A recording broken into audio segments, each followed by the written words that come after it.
So, has anyone here seen Dark Knight of the Scarecrow before? Nice. Well, it's the first time you're going to get to see it on a big screen. It was made for TV originally, so it's never been screened in the theaters. Therefore, print doesn't exist, but what we do have is a very nice cleaned up version that you're going to get a sneak peek at before it comes out on DVD much later in the year. Okay, everyone please give a warm Cinemacabre welcome to JD. Come introduce Dark Knight of the Scarecrow. Come on, please.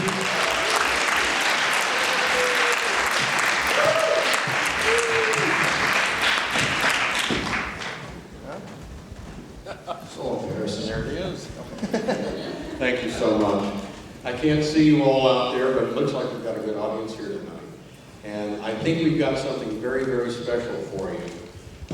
As you know, Scarecrow originally came out for television, and then a short time later, CBS Fox Video put it out, and a sub-distributor came out a little later with it. But it's never been on DVD, at least not officially. There are pirated versions of it around, but they've all been made off the DVD. Warner Brothers was the original distributor, and they had no faith in the film at all. They did not know that there was an audience out there that really was dying to see it again and would like to have it restored. So their license ran out on it last year, and the executive producer, Joe Zan, called me and said, I understand that you have restored a couple of movies. I said, yes, I have, and put them into DVD. He said, well, we have the movie back again. We have all rights back again. And what do you think about putting it out, doing a restoration, putting it out on DVD? I said, I'd love to do it because we can go back and correct things that we wanted to correct before. We didn't have time, and do little polishes here and there. And I'm really new at the whole fan thing. I had no idea that there was this underground desire for this film until I started going online and seeing the page after page, blog after blog devoted to it. So we put, or I say we, I put a year into the frame one total restoration of this movie.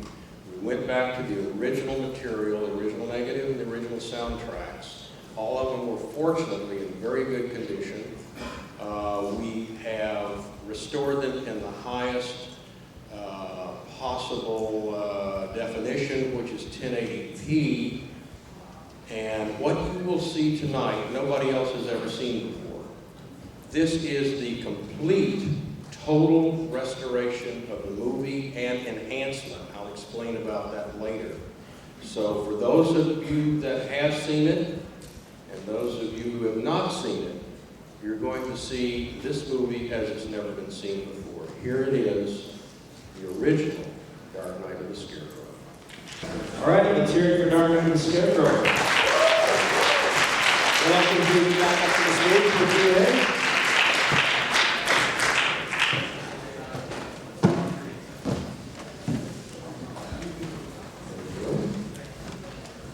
Any questions? I can't. Oh, I got some. First off, what did the mailman ever do to you when you were a kid?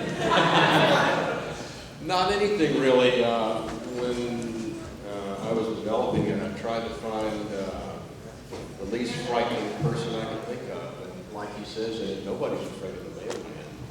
But a mailman knows all of your business, believe me. I've talked to a few of them.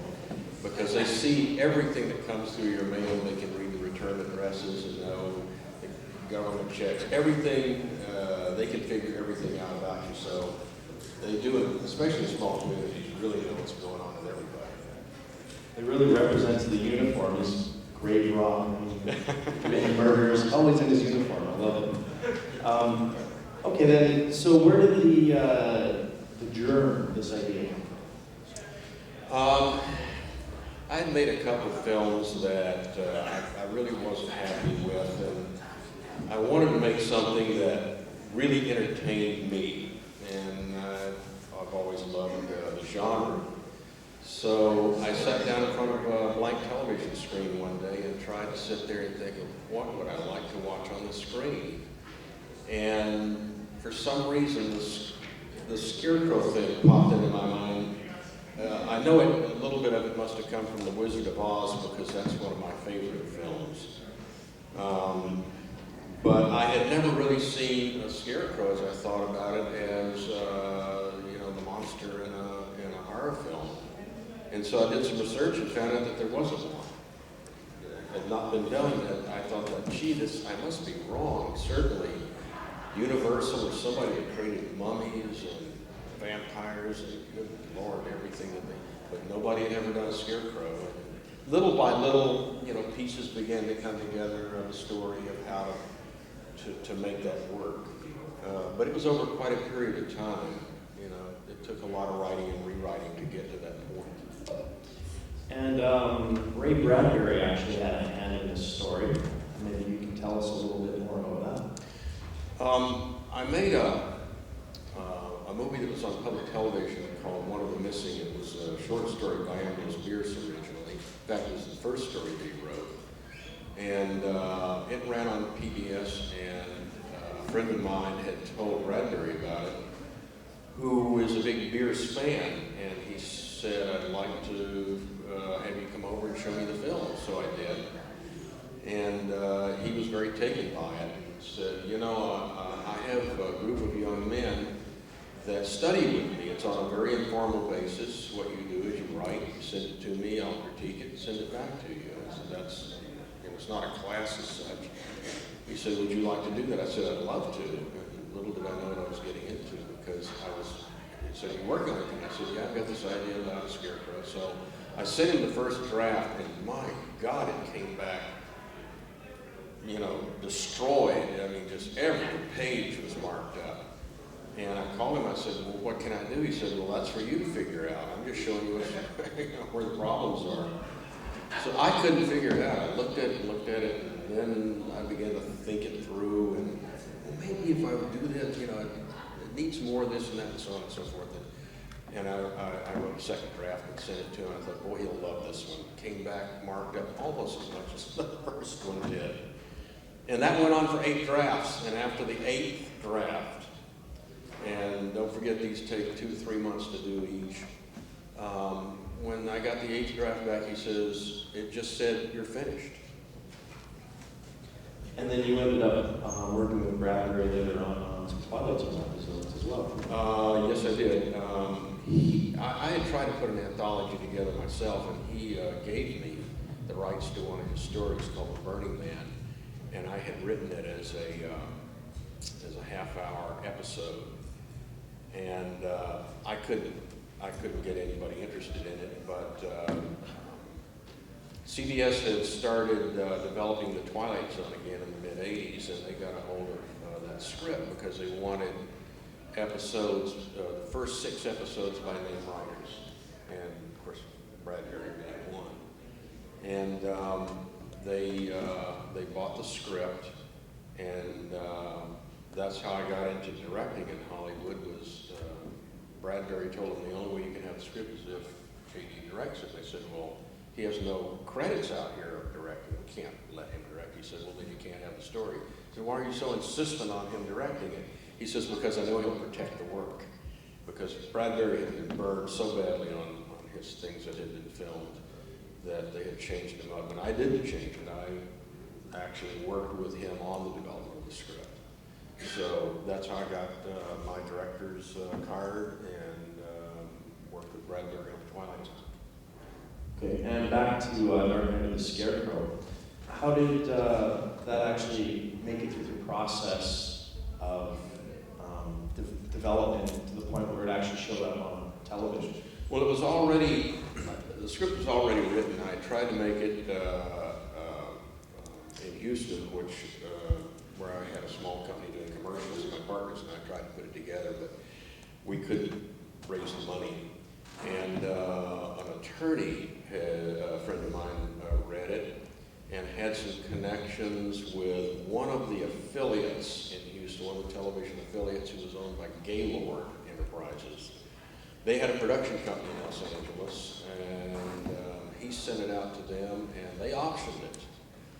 And the head of the company took it to CBS as a potential movie of the week, and CBS turned it down. they re-auctioned it, and he took it back again, he turned it down again, and he sent it back to me, and I said, why don't we make it as a feature? He said, no, they have lost faith in it, and we're not interested in it anymore. So I had a connection at CBS, a lower connection than his, and I went to her and I said, I have a feeling that nobody here has read the script. I think you've only read what they call coverage, which is like basically a paragraph describing the thing. And I said, I'm going to guess it runs something like this. Mad Scarecrow terrorizes a small farm community, blah, blah, blah. She said, well, it's not that far off. I said, that's not what it is at all. I said, you really ought to read it, because I feel that if we don't make this movie, I'm going to lose, certainly, and I think CBS is going to lose. So she said, well, let me think about it. Well, a couple of days later, I got a call from her. She said, good gracious, this thing is wonderful. I'm going to take it into her boss, who was head of the department, and could give the okay for it, and insisted he read it, which he did, and they ordered it. And I got involved with my executive producer, Joe Lizanne, through another friend, and he put the project together, and we did it.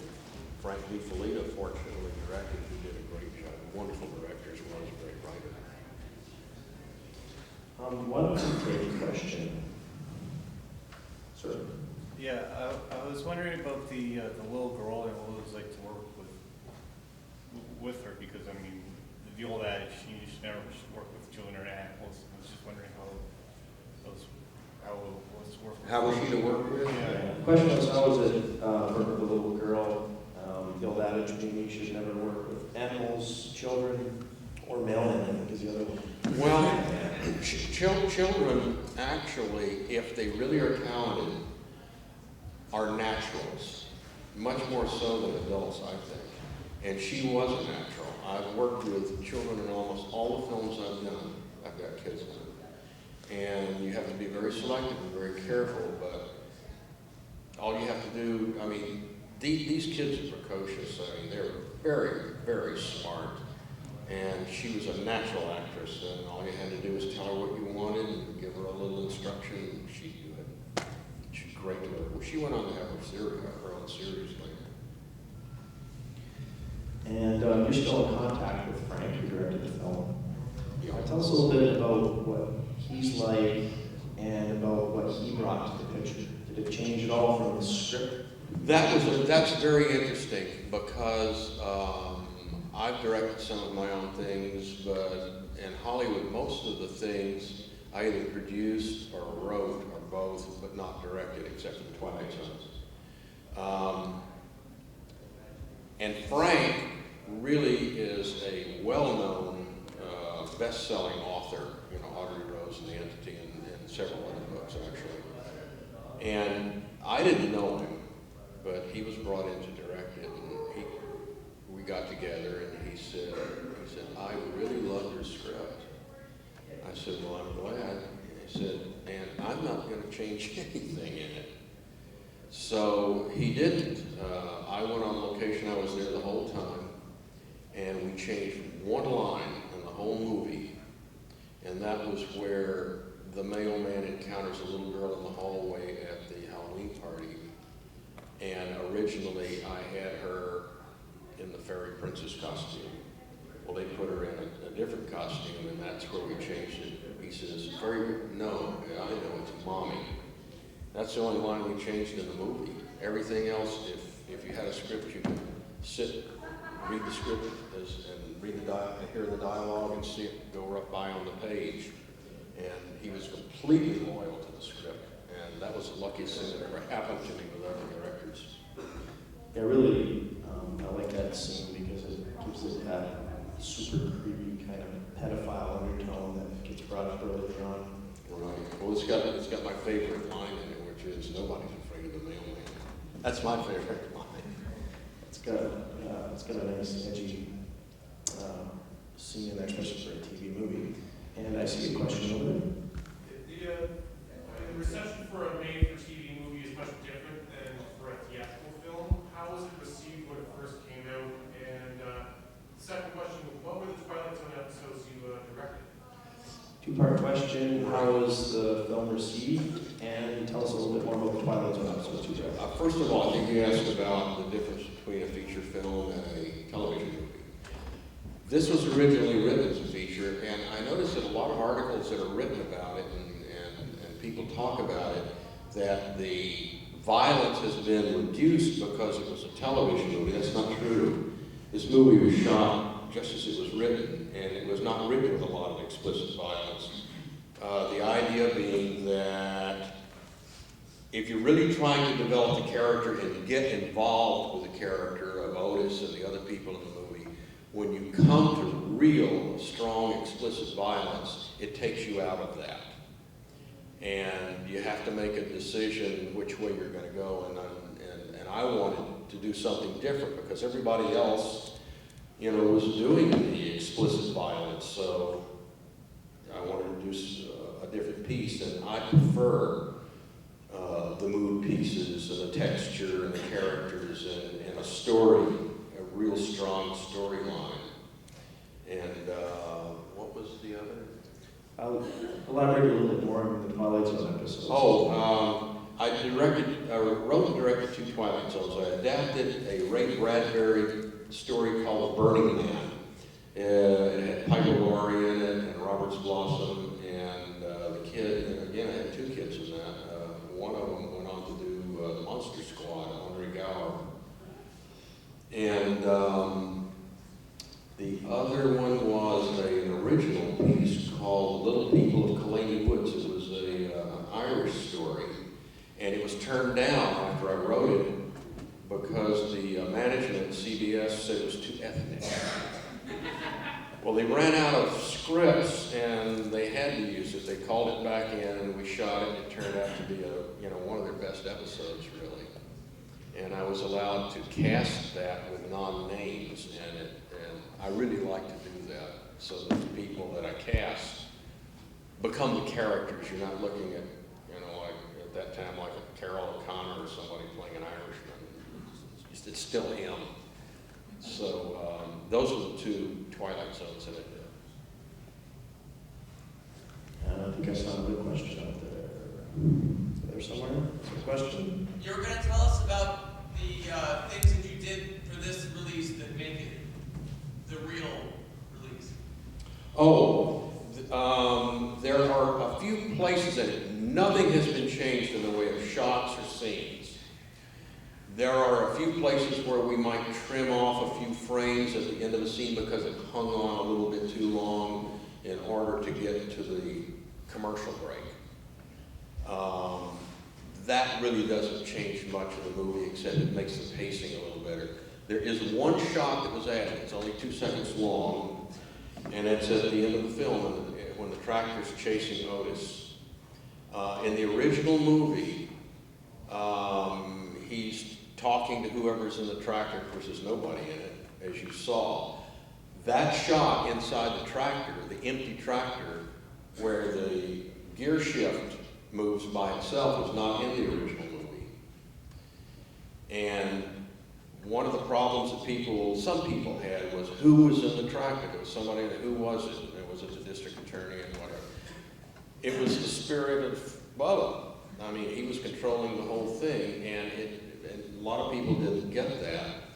The reason was, when I originally wrote the script, I went back and looked at it, read the script, and it reads just like it's on the screen. I said, why in the world did we not put that shot in there?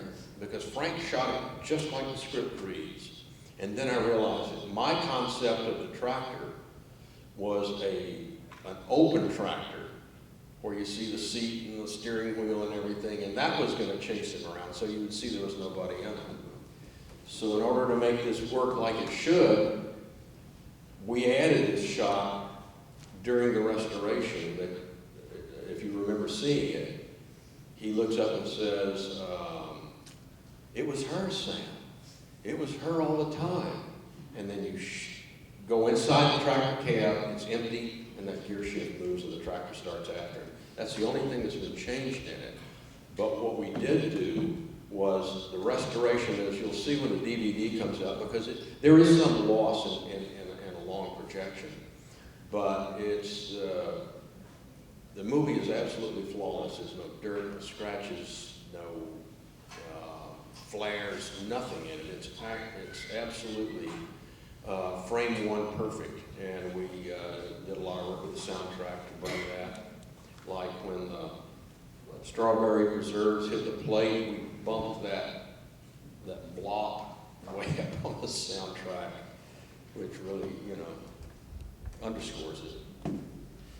Speaking of gooey stuff, a few people know this, but JD is, I guess, distant cousins with Stuart Gordon. Right. And he's a guy known for making stuff like Reanimator and all kinds of gooey movies.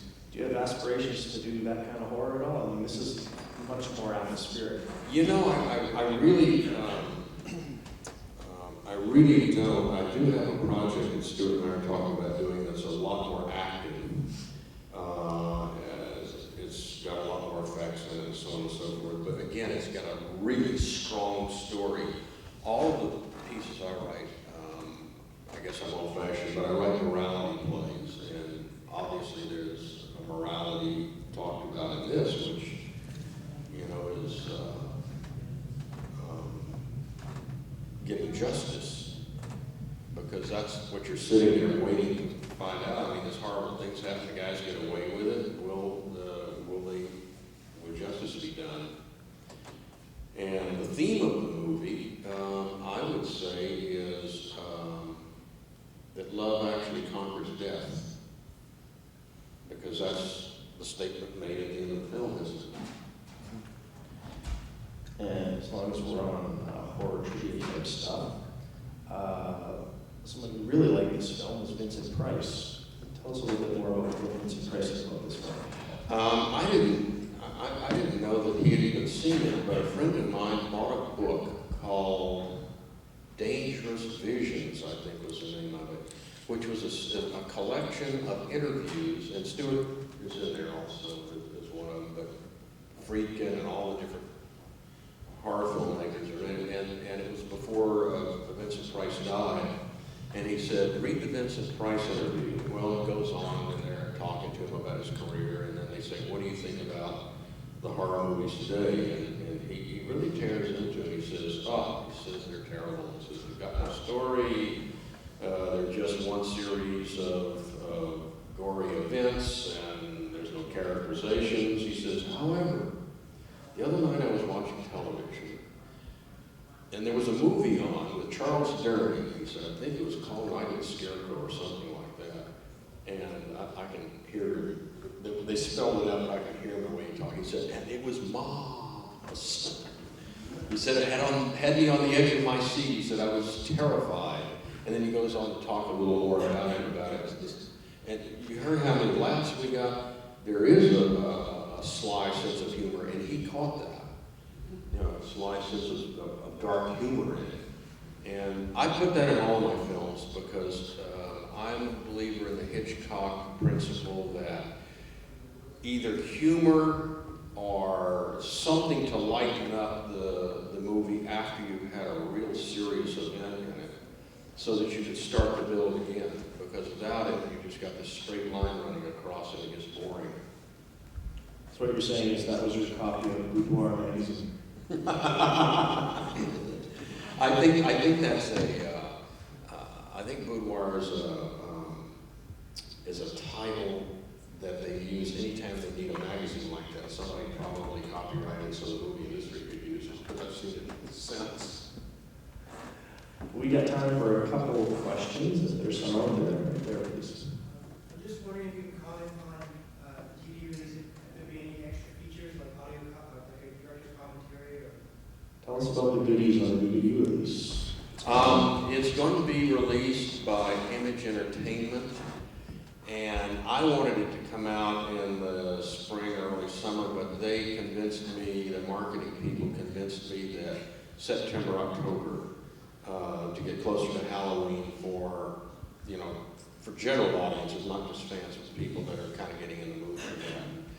And, they know what they're doing in that area better than I do. So that's what it'll be. It'll probably be in September. And it'll come out It'll come out as a standard def with 5.1 default to stereo, and also we will have the mono track on it because it was originally mono. So for the fans that want to see it the way it was originally made, that'll be on there too. And then later on, the Blu-ray will be coming out, but that'll be a special issue. One last question, anyone out there? Yeah, I wanted to ask about the whole bulldozer effect of the pulling of, like, how did you execute that?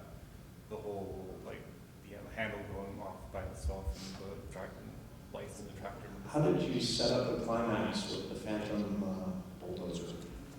Actually, there was a guy in it, driving it, and he was in black stocking cap with just, eye holes in it, black makeup around his eyes, so you could, and he's completely in black, so you don't see anybody there.